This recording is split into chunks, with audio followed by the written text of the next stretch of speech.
É isso aí, pessoal. Então, para quem já chegou aí, provavelmente já tem uns minutinhos que está acompanhando o nosso bate-papo informal aqui dentro, né? A gente resolveu falar um pouco sobre cultura aqui em tempos de pandemia.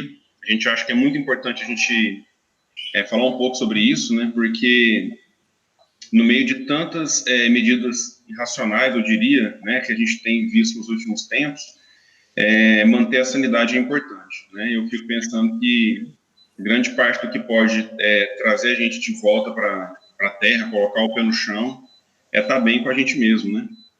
E acreditando que a arte proporciona um pouco disso, é bom a gente falar o que está acontecendo, falar um pouco sobre artistas também, né? Como que a gente tem consumido cultura nos últimos tempos, como que a pandemia afeta isso também, né? Afeta tudo, né? E isso, em particular, é algo que me chama a atenção. E quais são as perspectivas, né, daqui para frente, como é que a gente pode fazer para observar melhor essas questões. E para isso a gente trouxe aqui Max Andrade, né? Max é um amigão nosso, né? Super brother nosso, que, para além disso, né, ele é um artista aí que está na guerra também já tem um tempo, né? Já tem uma grande contribuição aí no cenário nacional e internacional, né? A partir da visibilidade que ele ganha nos últimos anos. E sendo artista, provavelmente ele está vendo isso de um lugar, né? De um lugar que não é o nosso. Então, a gente trouxe aí para conversar. Max, fala um pouco aí sobre você, fala um pouco da sua contribuição, fala um pouco aí da sua biografia. Bom dia, pessoal. Bom dia, Castro. Bom dia, Tiagão. Bom dia, pessoas que estão assistindo. Bom dia, pessoal que vai assistir depois. Ou boa tarde, boa noite, sei lá, né? Pessoa que vai acessar isso aqui em 2025, se existir internet ainda. Então, eu sou o Max, né? Sou amigo do Castro, do Thiago. A gente se conhece há uns 10 anos ou mais já, eu acho. A gente se conheceu no contexto do cursinho, né? Fui aluno deles, na verdade. Depois trabalhamos junto e eu faço quadrinhos, né? Sou quadrinista. Faço quadrinhos desde 2008. E eu vivo trabalhando só com arte, só com trabalho gráfico e de escrita desde 2012. Então, também tem um bom tempo aí que eu sou o famoso cara que o povo pergunta, o que você faz? Eu falo, eu desenho. Ele fala, tá, mas e o trabalho de verdade, qual que é? Então, já tem muito tempo, né, que eu faço só isso. E nesse meio, nessa história aí dos quadrinhos, eu fiz muita coisa, no sentido de desenhar muita coisa mesmo, muita história. Fiz uma série de mangá de 7 volumes, a maior série de quadrinhos de um autor só no Brasil, trabalho seriado, né?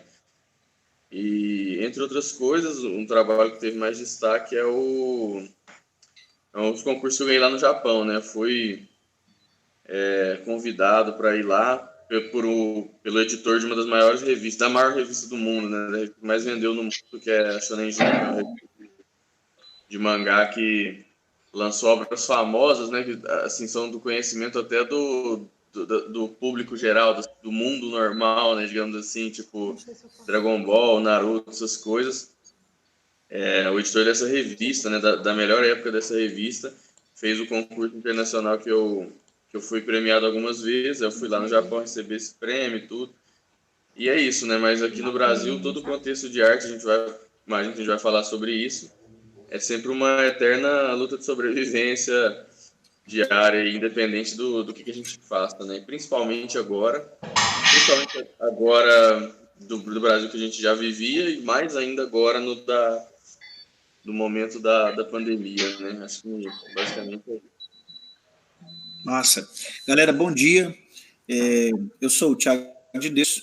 A gente trabalha junto há muito tempo, né? Eu, o Cássio, o Max também tem uma relação não só artística com a sociedade, mas também trabalha junto conosco aí em vários projetos.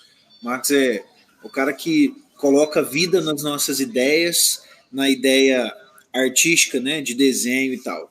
Então, trazer o Max para falar aqui é trazer a realidade do que nós estamos vivendo, né, nesse momento, dentro da quarentena, dentro dessa perspectiva de reclusão, né, pessoal, de isolamento físico, né, porque, de certa maneira, nós estamos tendo, né, esse contato social, não fisicamente, né, mas um isolamento físico. Mas é isso, apresentações, brother. Max, você comentou uma coisa aí, eu gostaria de começar por aí. Assim como nós, professores, às vezes temos dificuldade em demonstrar que lecionar é trabalhar, os artistas, e eu acho que muito mais os artistas, têm essa dificuldade. Então, a arte é vista como um hobby, né? Você pega uma pessoa que canta, uma pessoa que toca principalmente, né? Você, quadrinista, não, você é hobby, né, cara? Você está escrevendo história em quadrinho aí, poder passar o tempo. Com certeza você tem um trabalho por trás disso, né?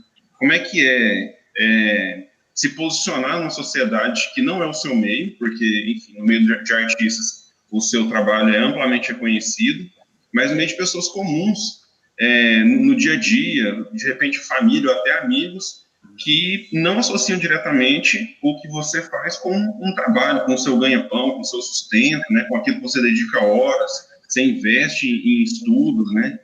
Como é que é isso aí, hein?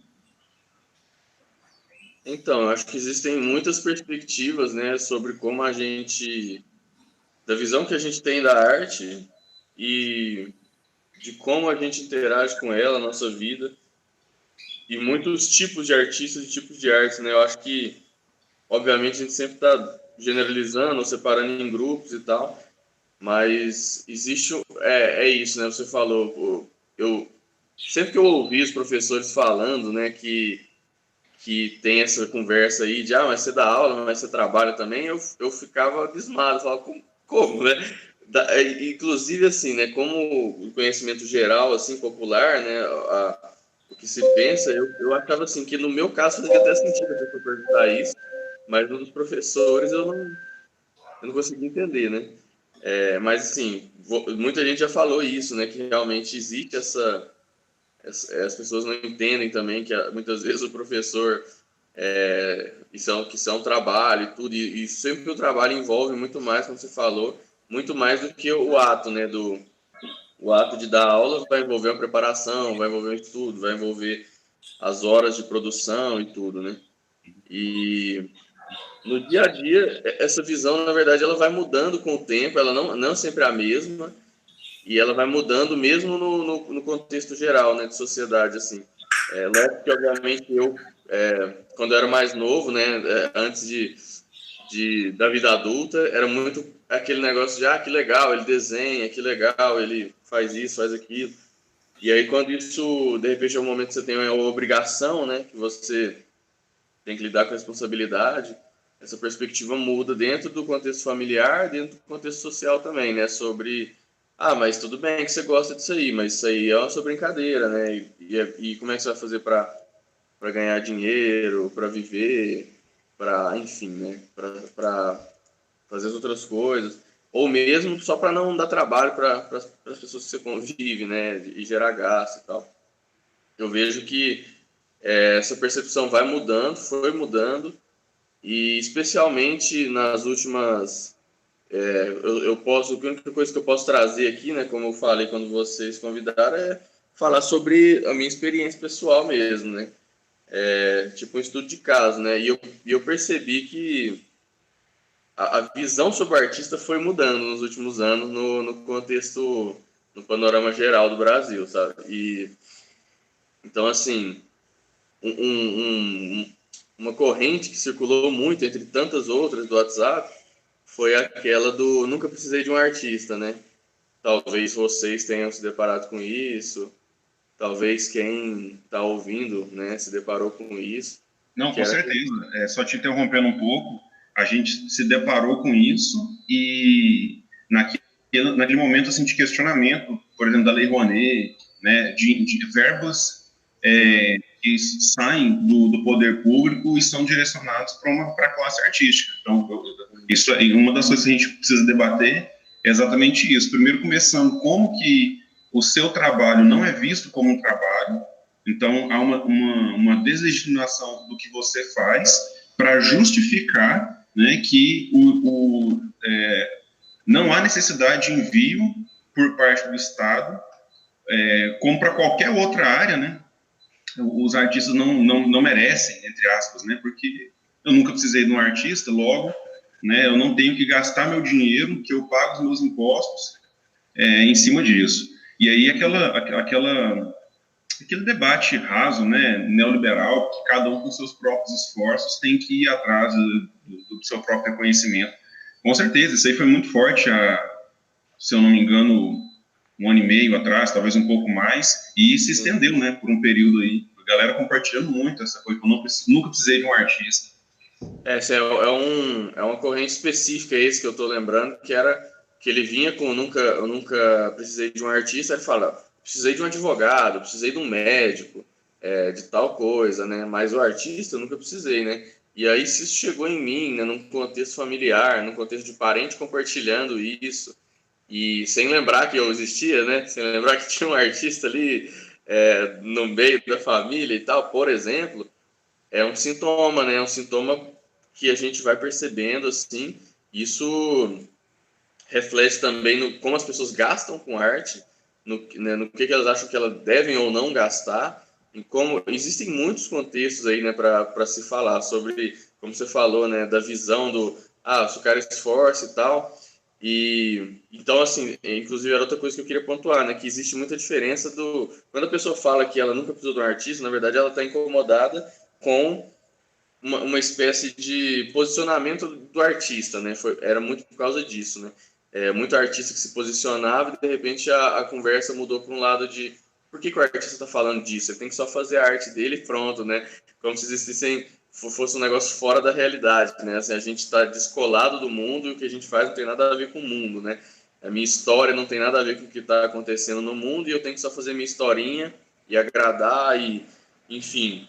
É tipo um lance de fast food também, né? Eu quero consumir e tal. E não existe uma diferença, né? Quando as pessoas falaram que não precisavam do artista, elas não estavam pensando nas grandes corporações, em empresas, enfim, né? O streaming, o Netflix, o cinema, a Marvel. Ela meio que não... eu percebi muito isso, né? Que o conhecimento geral estava chamando artistas unidades, pessoas, né? Caetano Veloso, enfim, quem seja, né? Marcelo Camelo, e não os filmes que ele assiste, as músicas que ele escuta todo dia, o que ele tem na casa dele, né? Tudo que ele utiliza de certa forma, né? Isso não estava nessa percepção popular de que isso também é arte e de que sempre tem um artista no processo das coisas que ele está fazendo, né? É bem isso. Hoje, assim, se até os medicamentos eles entram em debate se são úteis ou não, algo que tem prescrição, que tem receita, que tem efeito colateral, imagina o nosso posicionamento, né? De repente, os artistas eles não podem manifestar nada além do campo dele, porque ele vai ser cobrado por isso, né? E aí a gente vive uma onda, né? Por parte de um espectro político de ataques violentos, né, perseguições violentas, e do outro lado uma onda de cancelamentos, né? Então, dependendo de como você se posiciona, você se queima de todos os lados, né? E é muito difícil. E aí, pessoal, para quem a gente vai deixar linkado aqui, né, depois no vídeo, um pouco dos trabalhos do Max, né? Ele já escreve há um tempo, como ele falou aí, tem muita contribuição. Ainda desenvolve uma quantidade de trabalhos, tem uma página no Instagram onde ele compartilha, né? E aí vocês vão ver que alguns elementos são engajados, né? Eu costumo ver as histórias do Max, eu até escrevi isso uma vez numa das histórias dele, o The Hype, que eu vejo muito uma sensibilidade por parte dele, e ele gosta muito de personagens infantis, né? Eu acho que, inclusive, os seus personagens infantis fazem muito sucesso. Eu acho que a galera gosta de ler isso aí, né? Então, uma sensibilidade do olhar da criança para o mundo, sabe? Mas existem algumas polêmicas que ele lança nas redes sociais. Rapaz, eu nunca vi tomar tanta proporção assim. em virtude de uma fala, né, que seja, ou de uma arte que seja, que às vezes não precisa nem de balão, né, não precisa nem de nada escrito, ele já fala muito.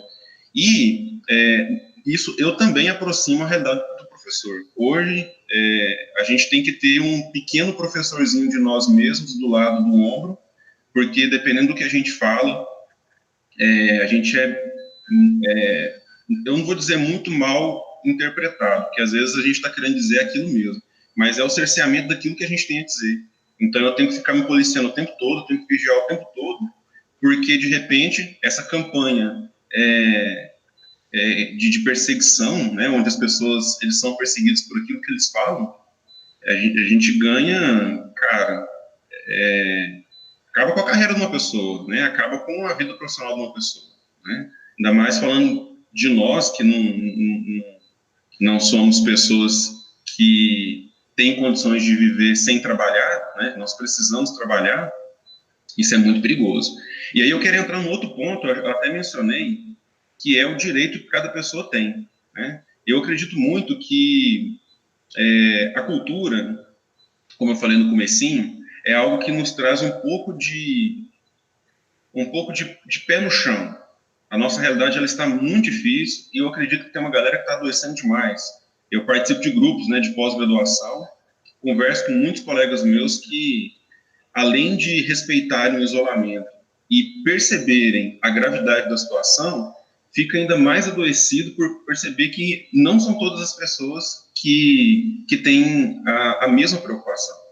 Então, eu falei isso na semana passada numa aula, né, com um amigo que tinha me convidado, eu acho que eu cheguei até a mencionar no sábado de manhã também, que eu, particularmente, eu não acredito mais na empatia nesse momento, né, isso pode se desenvolver daqui a um tempo, mas eu acredito mais na empatia, porque se a gente está aí com quase 40 mil pessoas mortas e ainda tem gente indo para a rua, desrespeitando o óbvio, né? Desrespeitando o bom senso, porra, então, o que a gente tem que esperar, sabe? Então, a arte é um negócio que nos traz um pouco de conforto. Deixa eu me curar, né, desse adoecimento que eu tô aqui, deixa eu assistir um filme, deixa eu ouvir uma música, deixa eu ler um livro, né, cara, para eu recuperar um pouco da minha sanidade, porque se eu ficar entregue ao mundo, eu vou surtar, né? Como a gente percebe aí de alguns colegas, né? Infelizmente. E aí, falando sobre isso, não é favor nenhum quando a gente exige que o Estado tenha um mínimo de planejamento para a produção cultural de um país. Não é pedir, não é um favor. Entendeu? Assim como a saúde, assim como a educação, assim como o saneamento básico, né? Assim como um sistema de transporte eficiente para as pessoas, a cultura ela atinge a sociedade em vários aspectos. Vamos pensar nesse momento, quantas pessoas não podem jogar um futebol, estou falando de pessoas de periferia, não pode jogar um futebol, jogar um vôlei, praticar uma capoeira, não pode participar de uma aula de guitarra, esses projetos que tem, sobretudo em ONGs, né, mas em escolas, que afastam as pessoas da criminalidade, né, que tiram as pessoas das ruas e dão um sentido para ela. Né? Imagina quantas pessoas estão nessa situação agora, nesse momento. Né? Imagina quantas pessoas que, a partir da sua contribuição cultural, promovem um tipo de trabalho mesmo para nós, sabe? Não é favor, sabe? Eu estou querendo dizer assim, não é favor, porque há uma condenação muito grande por parte de orçamento destinado à produção cultural. E fica parecendo que os artistas estão pedindo esmola, cara. Fica parecendo que os artistas estão pedindo esmola. E hoje, a forma com que a gente vê a organização desses artistas, cara, é vaquinha virtual, é rifa de trabalho, você entendeu? Porque o cara precisa comer, o cara precisa, né, pagar as contas, e na impossibilidade de praticar a sua arte, enfim, o seu trabalho, ele tem que recorrer a coisas ridículas. A gente estava conversando, né, Tiagão, que só agora que o Senado aprovou que o auxílio, foi dia 4 agora de junho, que o auxílio emergencial seja estendido também para os artistas, porque os artistas não eram entendidos como categoria trabalhadora. Então, e a gente nem sabe se o presidente vai sancionar ou não. Então, assim, o Cassius, nesse caso, a gente percebe o total descrédito que o governo dá em relação aos artistas pela demora. Olha o tempo que nós estamos de quarentena. Vai para 90 dias. E 90 dias essas pessoas tiveram que comer, que pagar aluguel, que pagar conta do mesmo jeito.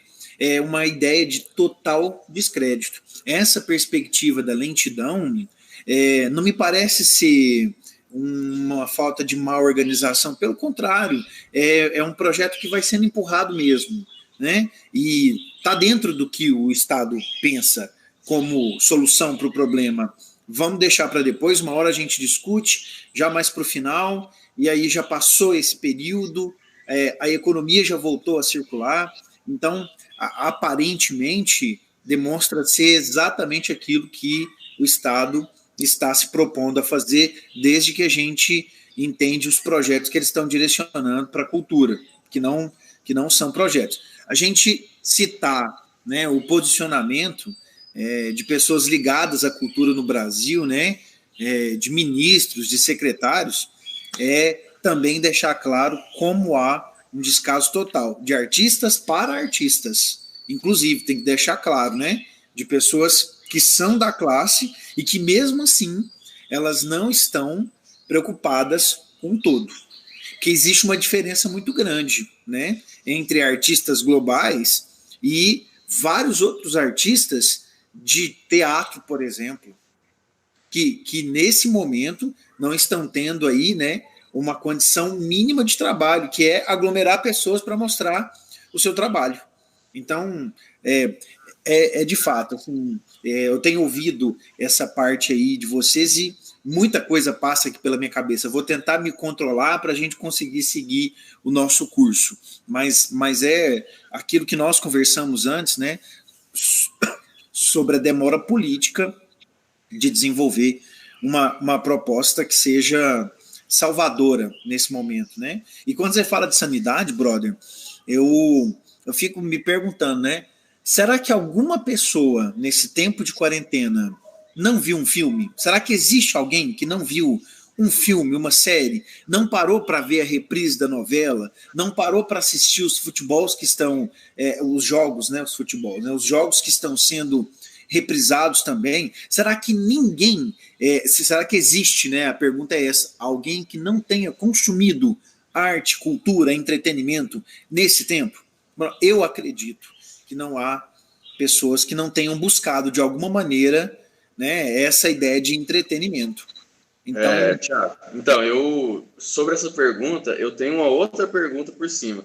Eu não tenho dúvida que não tem ninguém que não consumiu algum tipo de arte, mas aí o interessante é que é outro tópico, né? Mas acabou combina muito com o que você falou agora. Agora, a minha dúvida eu não tenho dúvida que ninguém consumiu arte, mas eu tenho dúvida que quantas pessoas não pagaram por arte nesses 90 dias. E assim, também não é problema nenhum, inclusive o Carlos falou sobre as pessoas que não estão respeitando a quarentena, o isolamento, e a gente não está falando de quem não pode respeitá-la, né? A gente está falando de quem pode e não respeita, né? E é da mesma forma sobre esse caso do pagar ou não por arte. Estou falando sobre as pessoas que podem, que têm plenas condições disso e não o fazem, né? E aí entra a questão que o Carlos falou do governo, do auxílio, de não ser uma esmola, de não ser enfim, uma ajuda ali, né, despropositada, né? E, na verdade, falou sobre a educação, saneamento básico, saúde, só que você não tem como baixar no Pirate Bay um cano, né, um sistema de instalação de esgoto para sua casa, né? E, então, isso ou é fornecido, obviamente, ou você paga por isso. E você paga, na verdade, de qualquer jeito, no final das contas, né? Mas, no caso da arte, existe isso, né? Então, a percepção da arte, ela é uma e ela vem mudando, e toda a forma como tudo que a gente está falando aqui é sempre permeado pela internet. As eleições foram permeadas e modificadas pela internet, as nossas relações são modificadas pela internet, e a percepção que as pessoas têm sobre a arte também tem sido alterada, né? E muito do que veio depois do mundo do consumo via internet, de streaming, de música, de filme, de pirataria, de leitura de scan de livros, de quadrinhos, também eu sinto que no espírito, né, do tempo, assim, a gente está cada vez mais vendo as pessoas que não entendem que alguém foi lá, trabalhou, escreveu, desenhou, gastou as horas, que teve uma produção. Além dessa pessoa, tem toda a cadeia, né, que faz a parada funcionar, mas a pessoa vai lá e baixa no eBay, né, e baixa no Pirate Bay, ou sei lá se existe mais isso, no Torrent, em qualquer site de pirataria que seja, né, e é engraçado porque, assim, eu não vou falar tudo bem, né, não vou falar tudo bem, mas, assim, é normal entre a sociedade a gente piratear algumas coisas, né, é você ir lá e piratear um filme da Marvel e tal. Isso existia antes da internet, de outra forma, né, nos camelôs e tudo, mas, assim, o impacto que isso vai causar nessa grande empresa, né, e o impacto que isso vai causar no pequeno produtor é diferente, né. Aí você pode falar, mas o cara não vai querer piratear o seu conteúdo de pequeno produtor. Não é questão dele querer ou não, é questão de ele, quando ele pratica pirataria de uma arte grande, de um conglomerado, ou qualquer coisa que seja, essa visão dele sobre a arte, ela se dá para tudo, né? Mas por que eu não preciso pagar aquele, por que eu vou precisar de pagar esse, né? Ou por que como assim, gastar com um filme da Marvel, sendo que eu posso coisar de graça? E aí, se eu não vou gastar com o da Marvel, se eu não vou gastar com o mangá mais famoso que está sendo lançado, eu vou gastar com arte de um cara que está fazendo no Brasil, sabe assim? Então, essa visão permeia e cria também uma espécie de mentalidade de que não se precisa pagar por arte, muito menos do artista pequeno, né? E aí, só para... Eu anotei um monte de coisa aqui, mas vou puxar só uma, porque provavelmente a gente vai acabar se repetindo nisso. Que o Cássio falou que, mas eu estou fazendo um paralelo sobre os professores, de novo. E é isso, que na verdade são várias classes unidas nesse sentido, estamos sentindo ódio junto, né? Umas mais, umas menos, mas são várias áreas, além de etnias e questões sociais. Nesse sentido, a gente está falando sobre questões, grupos profissionais, né? Grupos ocupacionais que estão sendo marginalizados, perseguidos, né? Isso, como eu falei, eu posso trazer a minha experiência pessoal e falar que isso é real, de como eu me sinto mais atacado, de como eu me sinto mais valorizado, me sinto... todas essas coisas acontecem realmente, né? Que eu consegui sentir e ver no dia a dia, nas interações nas redes sociais. Então, assim, professores, os acadêmicos e artistas estão no mesmo balaio nesse sentido, né? Todos nós, existiu uma maquinação, né, para a nossa imagem funcionar de outro jeito para as pessoas, e em um primeiro momento eu achava que era uma coisa meio que estava acontecendo, né, e depois que a gente percebe como tudo isso não é por acaso e não é natural, não aconteceu naturalmente, né, isso foi sendo implantado e colocado estrategicamente, né, essas fake news, o espalhamento dessas ideias sobre a arte, né, tudo isso via correntes do WhatsApp, grupo de disparo sendo pagos. Então, assim, a verdade é que tudo isso não foi uma coisa que aconteceu porque aconteceu. Foi uma coisa que aconteceu planejada, né? Então, assim, isso torna tudo muito pior. E aí, de repente, a visão do artista não vale nada, o artista não pode falar sobre isso ou sobre aquilo, mas o empresário pode, né? O empresário entende de sociedade, entende de filosofia, entende de sociologia, entende de tudo, e pode comentar tudo, mas o professor e o artista não pode mais, né? Falando de Brasil, a gente teve um claro posicionamento do governo, quando o governo agora instituído, né? A gente tinha o Ministério da Cultura, que ele foi extinto, ele foi transformado numa secretaria especial, e no começo estava vinculado, se não me engano, ao Ministério da Cidadania, né? Hoje está ao Ministério do Turismo. Então, a gente já percebe isso, né? E não é só uma política de redução de cargos, a gente sabe que não é isso, né? Mas é exatamente o que eles têm para propor. Recentemente, quando a Regina Duarte ainda era a secretária da Cultura, ela nem faz mais parte do governo, né? Ela foi essa semana que ela deixou o governo. Então, aquela entrevista assim pavorosa que ela deu para a CNN, né? ali a gente vê qual que é o tipo de preocupação que ela, que representa o governo naquele momento, tinha com artistas, né?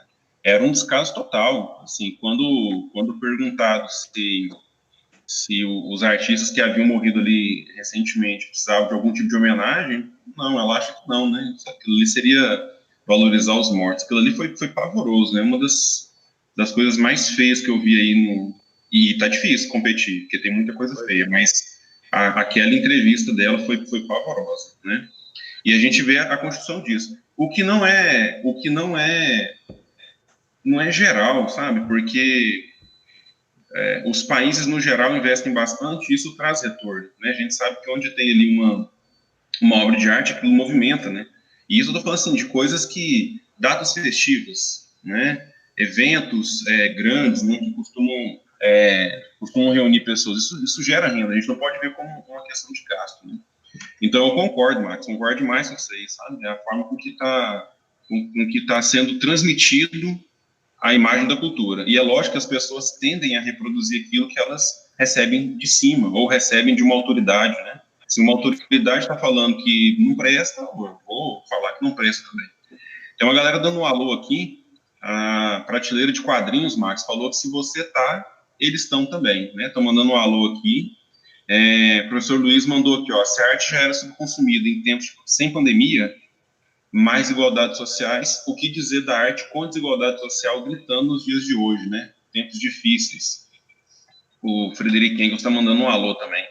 Ô, Tiagão, como é que era mesmo o nome do cara que atendeu a gente lá na CEBIM, em Brasília, Max?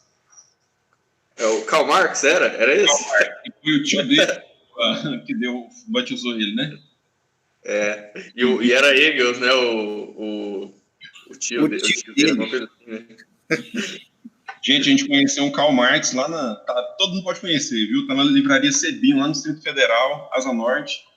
O tio dele é o Engels, e é uma tradição aí de batizar desses... Eu tô querendo saber o nome do filho do Marx, qual vai ser.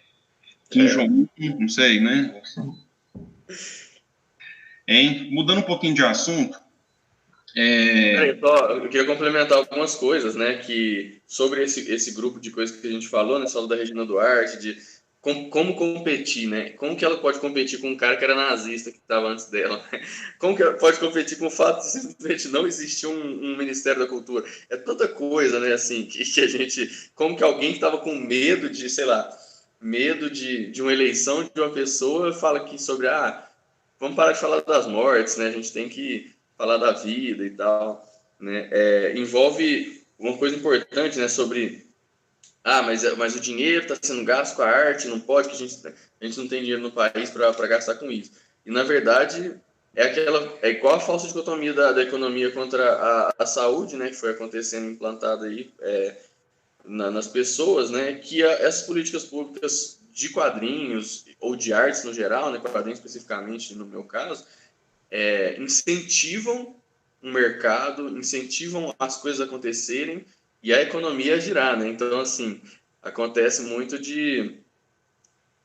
das pessoas não entenderem isso também, né? Porque muitas dessas coisas, né, são imperceptíveis de primeira, né? Não são um número estatístico fácil, simples, que você vai pegar. Então, eu vejo que o Pirula, por exemplo, ele fala sobre a questão da ciência, né? Que a ciência precisa das políticas públicas, porque muitas pesquisas parece que não vão dar em nada, e de repente o cara pega a cura de um negócio ali, de um contexto que era outra coisa que ele estava pesquisando, né? Então, assim, isso não tem aquela lógica do mercado, né? Que é resultados financeiros imediatos e tal. E toda a cultura que houve de implementação no país, nos últimos governos, sobre colocar quadrinhos na escola, editais para quadrinhos, isso fez abrir muita editora, fez a economia girar, né? É isso que eu estou querendo dizer. E fomentou os eventos que são fomentados também, fomentaram novos autores que, enfim, movimentam a economia também, né? Isso é uma coisa que é posterior e muitas vezes não é tão calculável de forma tão simples, né? Mas a gente tem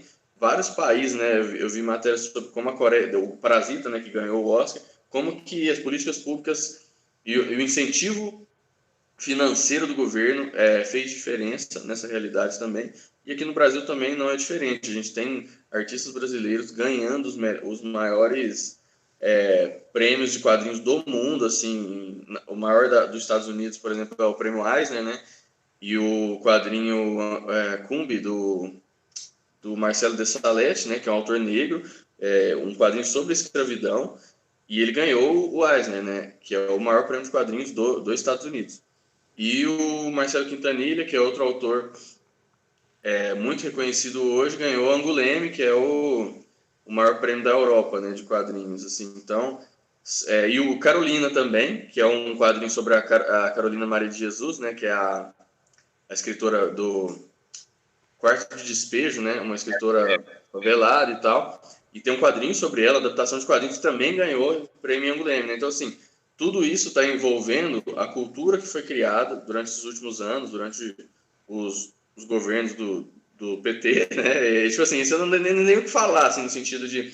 São coisas até que vinham de antes, né? Eram planejadas antes, mas foram políticas públicas implementadas para dar vazão para isso, né? E essas pessoas só puderam fazer isso e tudo. E isso tem um reflexo em pessoas do exterior querendo lançar autores nacionais. Cinema, isso virando cinema, né? Adaptação de quadrinhos para cinema e tudo mais. Então, são muitas variáveis, né, que, nessa questão das políticas públicas, não são muito bem observadas pela galera que a gente tem dado ouvidos, né, que o país tem dado ouvidos. Né? E a outra coisa, só para fechar, e ainda sobre a ajuda do Estado, né, não ser uma esmola e tudo, nessa propagação de fake news, né, como a gente viu que não foi uma coisa espontânea, né, às vezes uma autoridade te fala, mas às vezes a palavra de alguém que você ama também é importante, né? Então, se alguém que você ama mandou a mensagem, mesmo que ela esteja replicando aquilo sem pensar direito, você também vai acreditar naquilo. E isso foi acontecendo muito com essas correntes, né, de fake news. Inclusive a Lei Rouanet, a Lei Rouanet, né, que é uma das mais faladas, é exatamente como as pessoas não percebem como isso é aplicado, né? Então, a maioria dos fundos de cultura, existem aqueles, sim, né, que, obviamente, todos os artistas têm uma responsabilidade gigantesca sobre como eles têm que aplicar tudo que eles recebem, como eles têm que documentar, como existe um trabalho incrível para ser selecionado, de documentos que você tem que reunir, de coisas que você tem que fazer. Então, assim, não é uma coisa de mamata, né, e tal, e tudo você tem que apresentar depois, mas a maioria da verba de políticas públicas para arte são política de captação. Então, não existe dinheiro do Estado sendo dado para arte. É captação, né, no caso, para quem não sabe como funciona, o artista ele pleiteia um dinheiro que ele precisa para fazer tal obra, ele vai ter que dar contrapartida social, vai gerar efeitos econômicos, mas ainda assim, quem está dando dinheiro não é o Estado, né? É um dinheiro que ia para o Estado em forma de imposto por empresas e ele é captado descontado ainda, né? O cara que, vamos supor, o cara de tal, o CDF ficou gigante, e aí ele vai pegar o imposto dele, ele vai pagar menos do que ele ia pagar para o governo, que ia ser usado de a gente não sabe qual forma, né? De várias, diversas, vai ser usada para a arte, vai ser destinada diretamente para um artista específico, né? É assim que funciona a maioria e a Lei Rouanet é um desses casos, né? Que ela funciona assim. Então, quem fez coisa pela Lei Rouanet não foi o governo que foi lá e deu dinheiro, né? Foi alguém que conseguiu captar por alguma empresa um dinheiro que era dela e e foi abatido, né, do imposto. Inclusive, a própria Regina Duarte usou a Lei Rouanet. Né? Enfim. Eu trabalhei um tempo na Secretaria Municipal de Cultura, né, de Uberlândia, e eu trabalhava exatamente lá no PMIC, né, no projeto municipal de incentivo à cultura. E é exatamente isso. Se eu não me engano, era 40% da verba, era verba mesmo, né, era do município, e 60% era de captação das empresas. Então, havia ali uma disputa muito, muito árdua para conseguir um dinheirinho para poder investir. E é claro, né, assim, eu não vou discutir os critérios aqui, mas é até difícil. Imagina num ano em que você, Max, né, escreveu lá tá fazendo um compilado das suas histórias, e aí você, né, tá querendo aí captar recursos para poder colocar isso nas escolas, por exemplo, né, para poder divulgar seu trabalho.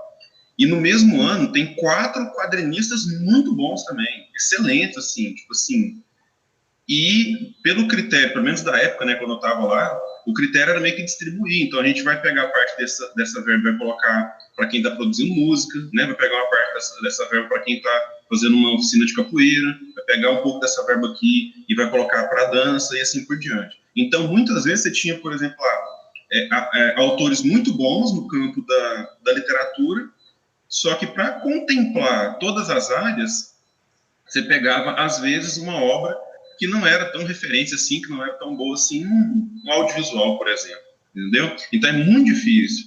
É um vestibular que vai passar e nem sempre vai ser justo, né? Então, de repente, você está competindo num ano que é muito, muito complicado. Então, se o Estado não pode nem mesmo abrir mão, né, de alguns impostos que receberia para investir num negócio desse, agora pensa, nos tempos atuais que a gente está, no cenário de pandemia, o quanto a arte poderia ser utilizada numa forma de conscientização, que a gente sabe que isso acontece, né? A gente sabe que música, filme, que teatro, que quadrinho, eles podem ser utilizados para campanhas. Será que, né, se a gente, lógico, eu estou partindo de uma realidade em que o governo tivesse interesse nisso, tá? Imagina a quantidade de pessoas que poderiam ser atingidas, né, por meio de uma campanha feita por um grupo de artistas. Você mata, né, dois problemas aí. Ó. Imagina se cada prefeitura reunisse os artistas ali da cidade e fizesse uma campanha que fosse rodar na internet, do uso de máscara, das práticas de higiene, lavar as mãos, sabe, essas coisas assim, que poderia ser muito utilizado, diminuir a agressividade desse vírus, ao mesmo tempo que você dá um sentido para a arte mesmo, você valoriza a arte e remunera aqueles que precisam, você dá trabalho para aqueles que nesse momento não pode mais, cinemas estão fechados, teatros estão fechados, barzinhos não estão abrindo ou não deveriam abrir e por isso não tem pessoas cantando ali, fora toda a equipe que tem por trás disso, né? Então tem muitas pessoas que estão paradas porque o artista em si está parado também, né? Então, a gente poderia dar um sentido muito melhor para essa produção cultural em tempos assim. Não sei o que vocês acham a respeito. Ô, brother, e assim, o que você fala, eu acho que é importante dar um destaque. Eu gostei muito da sua fala, que você falou do Estado, do governo, investir na cultura, na arte. Não é um incentivo, é um investimento. Porque, economicamente falando, já que a gente está falando dessa questão da arte ser usada para múltiplas coisas, não só para nos manter na ideia de sanidade, né, nesses dias difíceis, a arte ela também retorna como aspecto econômico. É importante entender que uma economia ela quebra, se não houver dinheiro circulando. Se esses artistas eles recebem um investimento para que a arte continue fluindo, essa grana retorna. Isso caracteriza produção de PIB.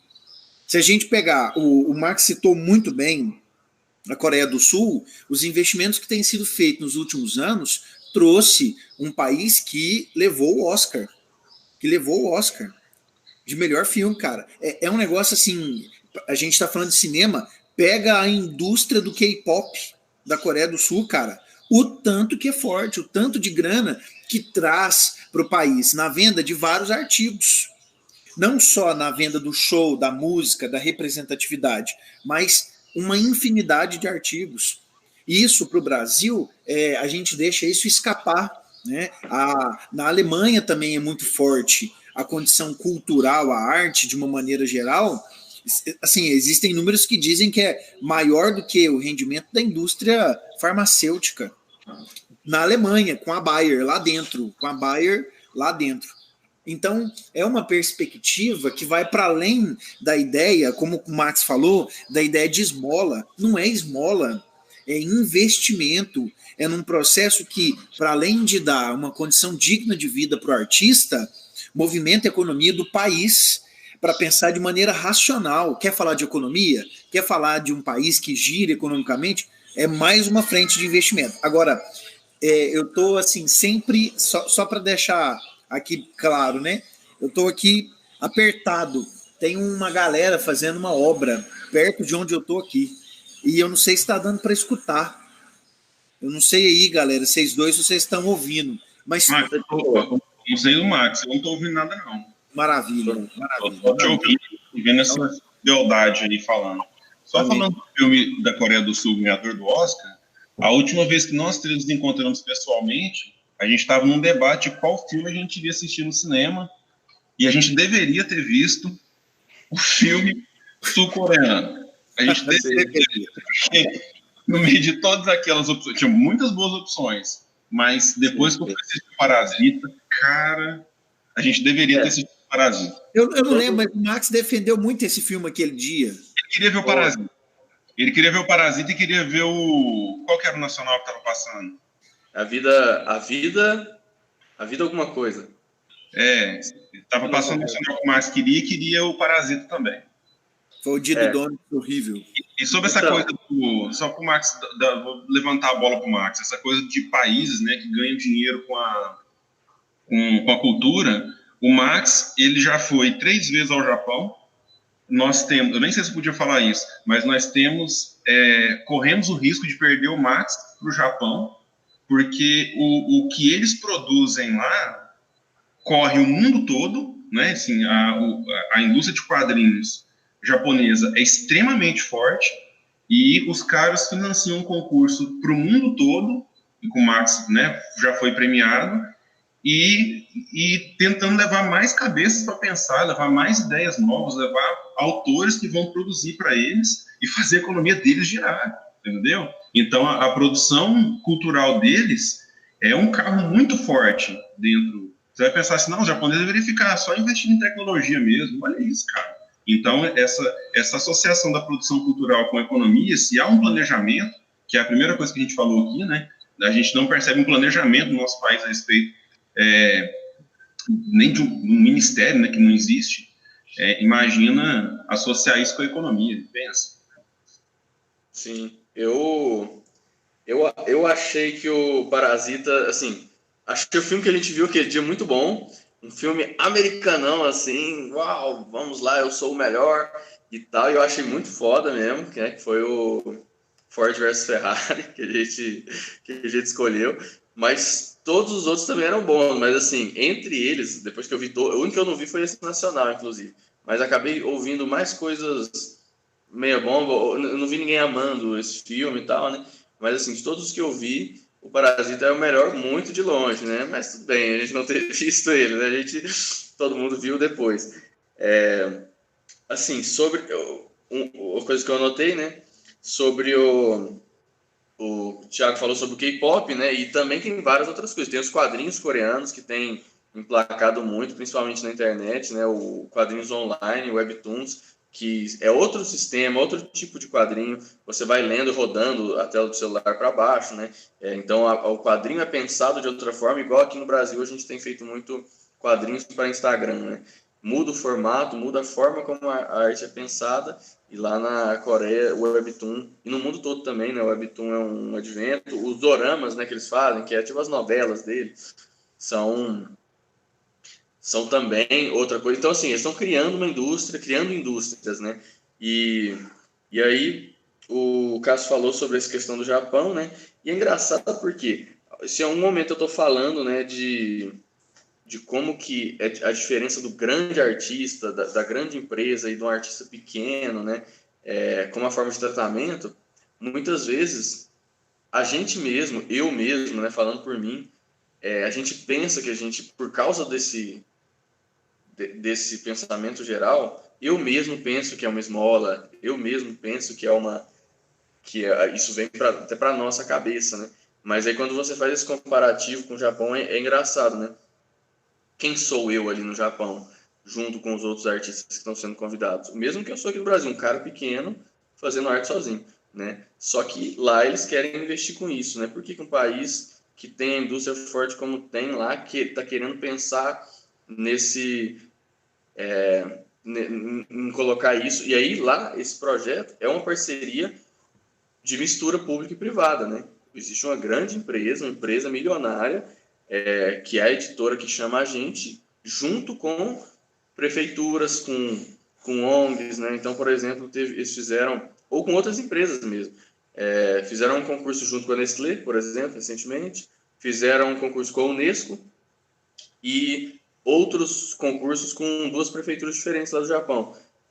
Fukushima, que foi a primeira que eu fui, e a outra Kumamoto. Então, inclusive, esse negócio de a gente vai lá para o Japão, fui lá para conhecer Kumamoto e tudo, né? Essa vontade que eles têm de criar uma escola de mangá e tudo, e levar pessoas de outros países para lá, ela envolve esses 2 investimentos, público e privado, né? Que é uma coisa que existe no mundo e que funciona também. Então, assim, é o Japão, o país Japão, tanto empresa quanto governo, querendo gastar dinheiro comigo, né? E com outros artistas, com outras pessoas, com um projeto, né?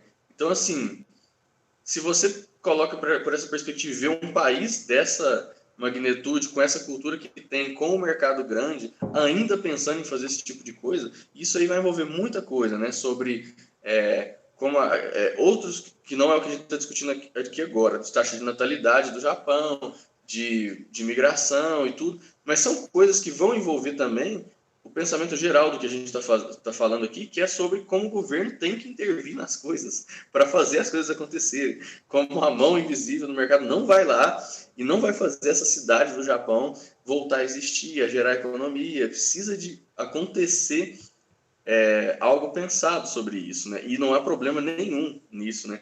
E é engraçado, né? Porque enquanto vocês falavam, né? A gente fala muito, o que vem a oposição aos artistas, aos acadêmicos, aos professores, vem de um suposto nacionalismo, muitas vezes, né? E aí a gente é engraçado quando o cara vai falar sobre incentivar o artista, ou dar um dinheiro, ou não sei o quê, o cara aí já não, mas imposto é ruim, mas esse dinheiro não tem que ser contribuído para cá.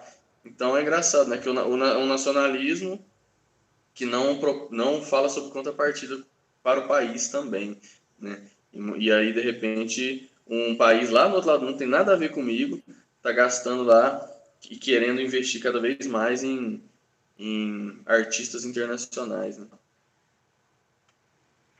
Fuga de cérebros. A geografia vai falar disso aí. Isso não entra só no ramo da indústria. Não é só a galera que faz uma engenharia mecânica que tem valor, né? Que sai para fora do país para poder passar aquilo que agregou de conhecimento. Pô, a caminhada do Marx aqui no Brasil é uma caminhada de escolhas duras, de pôr a cara, de muita experiência, de muito aprendizado. Aí o cara vai embora, né, numa perspectiva de melhorar a vida, e aí o cara não está errado em aceitar uma proposta dessa, está indo embora também uma experiência que ele construiu, que ele viveu aqui, né, dentro do país, que teve sim, né, momentos de investimentos na carreira dele, por parte dos amigos, por parte da família, porque, de certa maneira, contribuímos. E esse processo de fuga de cérebro, ele penaliza o Brasil em vários aspectos, né? Nesse caso da arte é fundamental destacar, né? A gente teria um artista de projeção de crescimento, que a gente percebe desde quando o Marx começou a trabalhar com quadrinhos, com desenhos, e assim, sendo negligenciado. Brother? Eu estava quase morrendo de rir aqui, o Jonathan mandou uma mensagem ali, fazendo um comentário dele. Quando você estava falando sobre fuga de cérebros, o Engels falou exatamente isso, né? As pessoas vão buscar um lugar onde tem reconhecimento.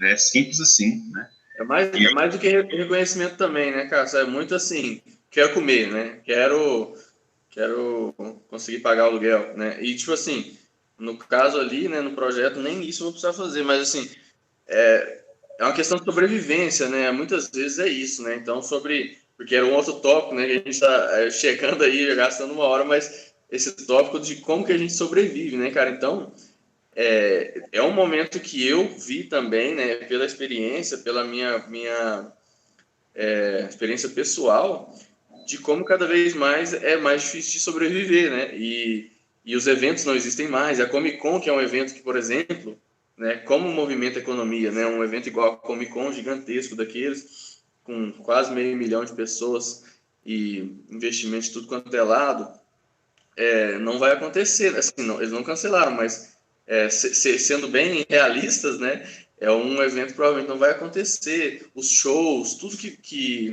envolve arte e que envolve movimentação do dinheiro também nesse sentido, né, eu já estou sentindo falta, né, porque já são 3 meses, né, como a gente falou, são 3 meses que eu não vendo quadrinhos nas feiras, que são a parte importantíssima da minha renda, né.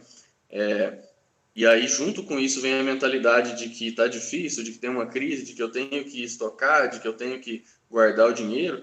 Então, as pessoas também vão se sentir mais inibidas a gastar com a arte. E aí, depois vai vir esse pensamento sobre o artista ser uma pessoa marginalizada e está falando sobre o que ela não sabe, e ser uma pessoa ruim que quer destruir o país. E aí também a pessoa vai deixar de gastar com isso. Então, existem vários fatores que envolvem a diminuição da renda, no meu caso, tanto para venda de quadrinhos presencial nos eventos, que é uma coisa muito importante, tanto quanto a venda nas livrarias, que as livrarias também estão quebradas, e também na venda online por mim mesmo, né, que também as pessoas não estão pensando em fazer isso agora, elas não querem fazer isso agora, elas não vão gastar o dinheiro dela com isso agora. Então, são muitas coisas juntas, né, que impactam na vida diária. Então, assim, o artista no Brasil é muito difícil, ele não está numa situação de complicação assim, financeira, né? Tô conseguindo, não tô conseguindo. Então, eu estou sempre me equilibrando aí nesse sentido, né? E isso, obviamente, né? A gente estava falando sobre sanidade mental, como a arte ajuda a gente, e a arte, obviamente, ela vai ajudar os artistas também, né? Então, assim, a arte tem me ajudado tanto, sempre me ajudou, né? No meu caso, de fazer as coisas como uma espécie de tratamento, o que eu faço me ajuda a sobreviver e o que os outros fazem também. Então, num momento igual hoje, que a gente olha para o país e vê como as coisas estão para o mundo, principalmente, especialmente, por estar no pior lugar que você podia estar no mundo para estar passando o que a gente está passando hoje, eu vejo que, para mim, especialmente, como público, a arte foi extremamente importante, né?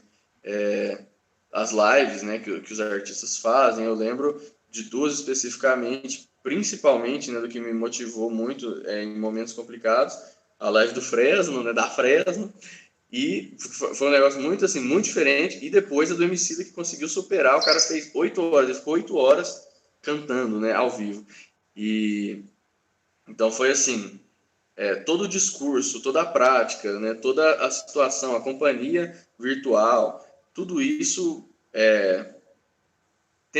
a gente muda de alguma forma, né, o nosso estado de descrença que as notícias diárias vêm fazendo a gente cada vez ficar pior, né? E aí isso é importante porque a questão mental, né, a forma como a gente interage com o mundo e como a gente se posiciona e a vontade que a gente tem de fazer as coisas, isso tudo influencia também, né, o que a gente faz e influencia o mundo como um todo também, né? Um país triste, um país deprimido, é um país que vai dar errado, né? Um país que está toda hora dominado pelo ódio, também não vai a lugar nenhum. Então, basicamente, isso se reflete, né? Esses sentimentos vão refletir também na economia, inclusive, né? Eu queria fazer um último comentário, não sei se vai ter mais coisa e tudo, mas não tem nada a ver com esse tema específico, mas é a última das coisas que eu tinha notado aqui, né? Sobre essa questão da hostilização com o artista e com as classes, né? E muito engraçado como eu fui hostilizado muitas vezes, né, nesse período, como nunca fui antes, por várias pessoas, por leitores e tudo, né, por me manifestar politicamente pela arte, né, por meio da arte. Então, depois do ex-secretário, né, da cultura, fazer o discurso nazista sobre a trilha nazista, enquadramento, planejadamente ali, eu fiz o meu personagem socando o mascote dele, né? E aí as pessoas, e isso eu precisei justificar isso, né?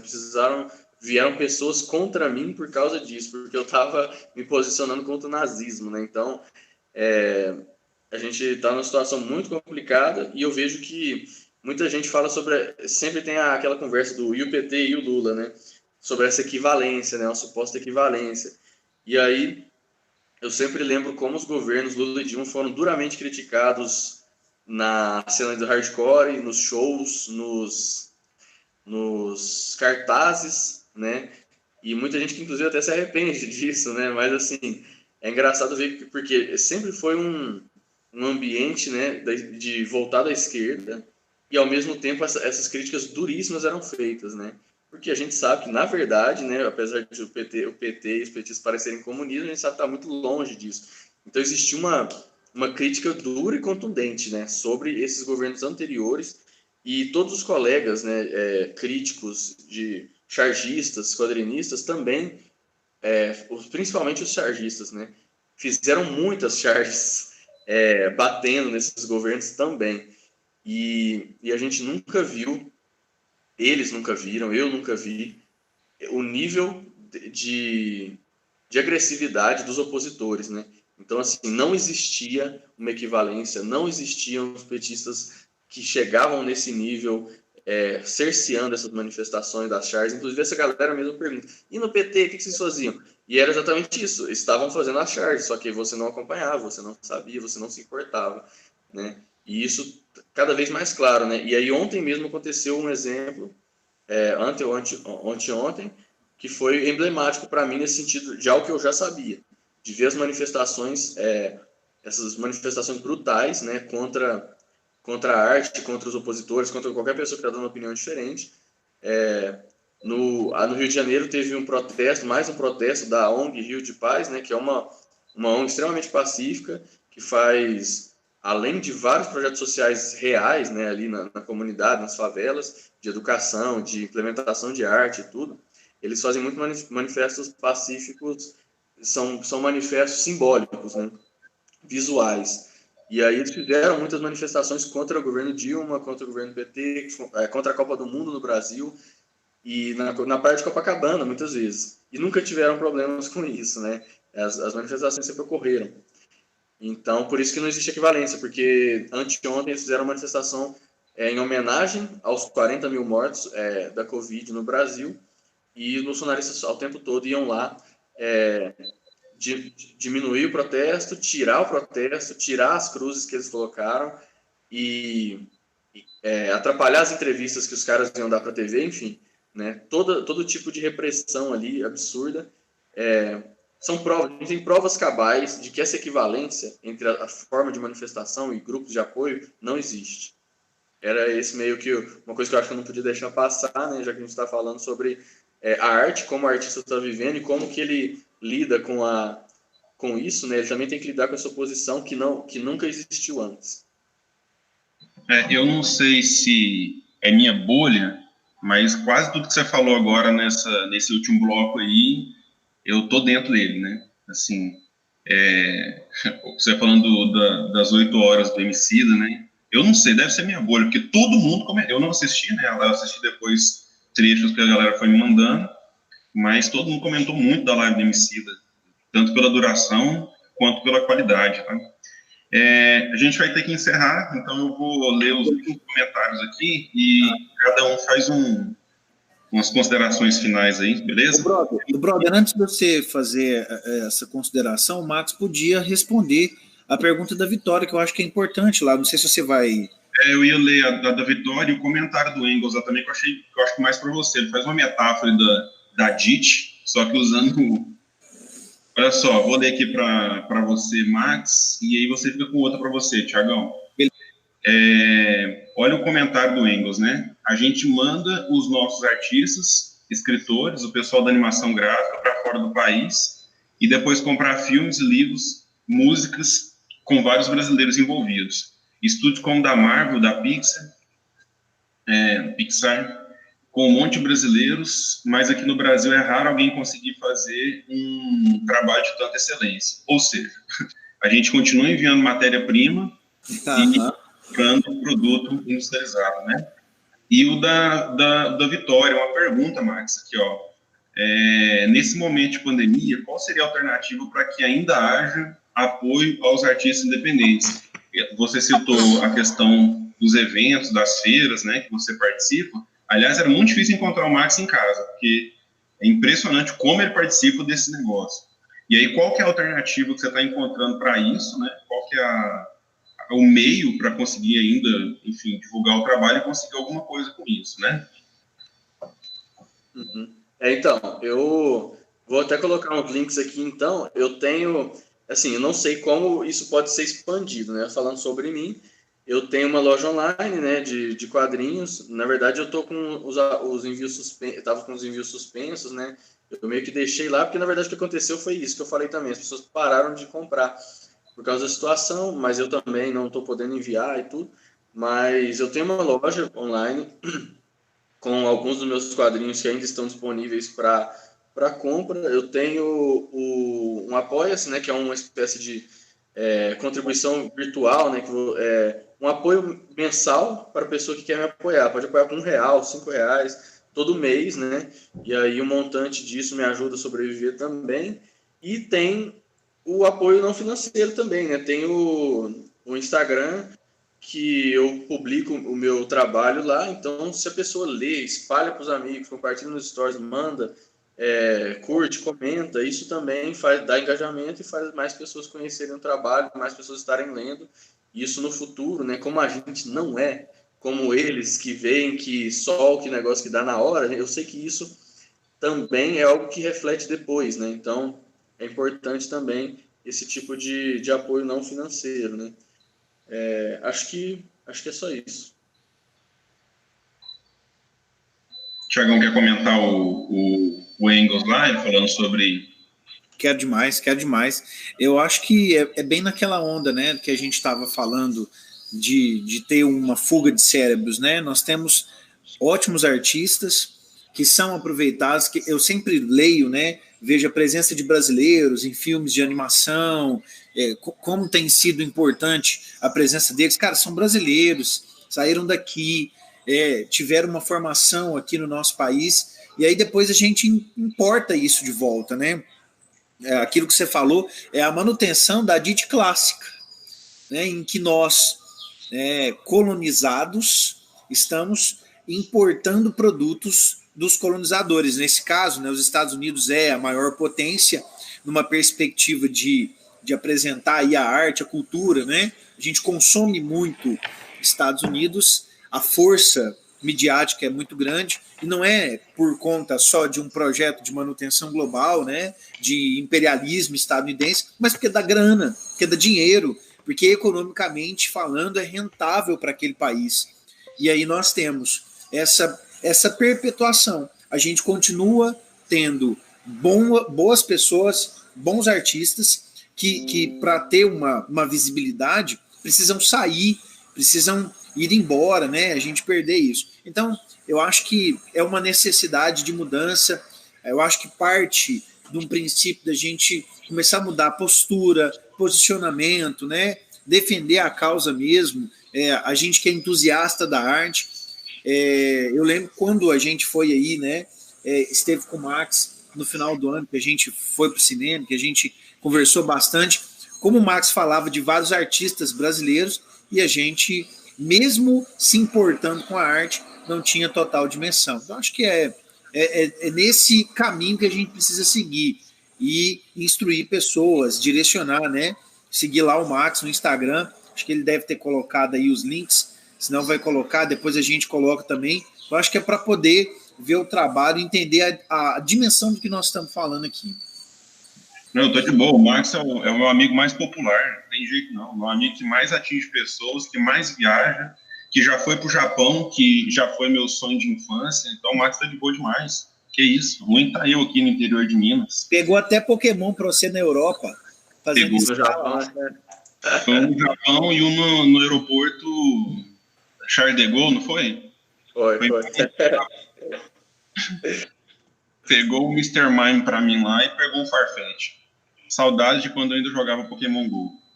Bom, eu quero encerrar, né, assim, a gente falou muito das questões objetivas, práticas, né, as coisas mais palpáveis da arte, mas a gente não vive um período muito fácil, os ânimos são muito acirrados, o ódio está muito latente, é muito forte, e eu estou falando que, vocês sabem que eu tenho muita dificuldade de falar o que eu não acredito, né, então assim, eu estou falando o que eu realmente acredito, que realmente sinto, então é muito ódio, e eu também não vou fazer uma falsa simetria dizendo que é dos dois lados, porque Eu acho que não tem um outro lado para tudo, né? Tem coisas que não tem um outro lado, não acredito nisso. Então, essa falsa simetria de que excessos são cometidos dos dois lados. Eu também concordo mais com o Max que a gente vivia numa época em que uma boa parte da nossa vida não era tomada por ódio e debates agressivos, né? E aí eu quero, assim, falar um jargão que geralmente eu tenho, né? Eu costumo dizer, as girafas não fazem isso, né? Uma festa de aniversário, né? A sensibilidade por conta de alguma coisa, uma obrigação que nós humanos temos de manter uma boa relação, enfim, tudo isso é construído pelo homem. O homem é o único animal capaz de produzir cultura. Então, a gente dá sentido para as coisas por meio daquilo que a gente produz. E é por meio dessa produção que é social que a gente cria também a nossa moralidade. Então, se hoje nós somos raivosos, se nós somos intolerantes, né, se a gente quer eliminar, extirpar o outro de qualquer forma, isso é uma construção social. Né? Não baixou um santo aqui em todo mundo e transformou o coração das pessoas. Né? Assim, a gente não foi o sol que a gente tomou, não foi a água que a gente bebeu. Né? É uma construção que a gente faz mesmo. Então, a cultura, assim como a educação, são elementos muito importantes na formação do que nós somos hoje. Né? Então, nós temos que nos sensibilizar mais, sabe? Ouvir a última música de encerramento do Rock Show e ficar com vontade de chorar toda vez que eu ouço, todas as vezes que eu ouço a última música de encerramento do Rock Show, aquela dublada pela Manchete, eu tenho vontade de chorar. Eu lembro do final do desenho que eu gosto, né? É quando a gente vê um filme bonito, é que a gente ouve aquela música e a gente fala assim, cara, que música foda, cara, olha essa bateria, cara, olha o vocal, sabe? É quando você lê quantas vezes eu chorava indo da minha casa para a UFO, lendo Samurai X. Então eu tô lá lendo, né, Rurouni Kenshin, eu li um trem, ficava com vontade de chorar, eu tava dentro do busão lotado e chorava. Então eu ficava ali com vergonha, enxugando a lágrima, eu tô de novo chorando com a merda de uma história em quadrinho. Então nós somos capazes de sentir isso, né? Coisas que os outros animais provavelmente não sentem. Então a gente precisa muito nos render de novo a essa produção artística. A gente precisa nos educar de novo com produção cultural. A gente precisa fazer com que música, que leitura, que peças altere um pouco desse cenário muito ruim que a gente está vivendo. Isso adoece, isso tira a nossa tranquilidade, isso tira a paz que a gente tem de viver e de postar alguma coisa na internet ou de conversar alguma coisa numa roda, né? Assim, é muito difícil demais. E, Max, vamos deixar aqui sim o link, né? Teve um brother que comentou para colocar na descrição, a gente vai colocar os trabalhos do Max, o apoia-se dele, né? As publicações que ele faz no Instagram e a loja online dele. E é isso, pessoal. Fazem uma última despedida, a gente vai encerrar por aqui, já passamos de 1 hora, para quase 1h15. Bom demais ter vocês aqui. Max, obrigado pelo tempo. Thiagão, obrigado por ser organizado aí. Valeu, pessoal que acompanhou a gente aí, obrigado demais, né, assim, vocês estarem conosco, poder ouvir um pouco e conhecer mais aí do trabalho do Max. Valeu, Max. Importante você participar com a gente aí. Valeu, obrigado. Até uma próxima aí. É nóis. Pessoal, até mais. Valeu, tchau. Bom dia.